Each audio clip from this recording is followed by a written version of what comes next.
విజయవాడలో emerging real estate market అండి. చూస్తున్నారు కదా, ఇది 100 ఫీట్ రోడ్. పెనంలూరు ప్రాంతం నుంచి మళ్ళీ ఏలూరు రోడ్డు కనెక్ట్ అయ్యే రోడ్డు. డెవలప్మెంట్స్ ఎలా ఉన్నాయో చూడండి. Right side Kamineni hospital, left side function hall. So 10 years back వెళ్తే వాస్తవంగా ఈ రోడ్డు ఒక బ్యారన్ ల్యాండ్ అండి. ఏమీ లేదు ఇక్కడ.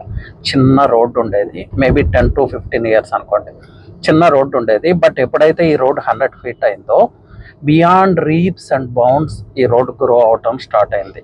చాలామంది ఒక పీస్ఫుల్ లైఫ్ కోరుకునే పీపుల్ అంతా ఈ రోడ్డుకు మూవ్ అవటం జరిగింది.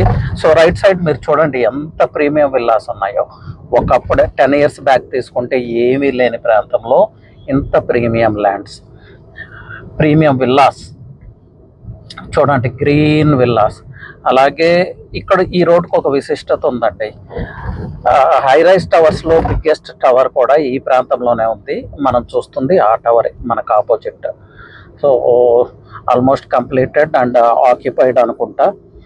సో 10 ఇయర్స్ బ్యాక్ ఏమీ లేని ప్రాంతంలో ఇప్పుడు ఈ డెవలప్మెంట్స్. దీన్ని మనం ఏం అర్థం చేసుకోవాలి?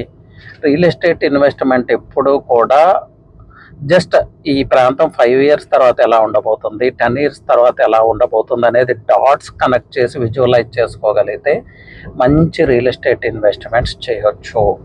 సో రేట్స్ పెరుగుతున్నాయి అనే కంప్లైంట్ కాదు, మనం ప్రాపర్గా రియల్ ఎస్టేట్ని రీసెర్చ్ చేసి ఇన్వెస్ట్ చేయాల్సి ఉంటుంది. చూస్తున్నారు కదా, విజయవాడలోనే biggest residential tower, Vivan, premium amenities ఉన్న టవర్. 10 ఇయర్స్ బ్యాక్ ఇక్కడ ఏమీ లేదు. Again I'm repeating. So how to make real estate investments అనేది ఒకసారి తెలుసుకోవడానికి ప్రయత్నం చేయండి. సో సచ్ గ్రేట్ కంటెంట్ కావాలి అనుకుంటే just follow real estate with Ravi Prakash అండి. Thank you all.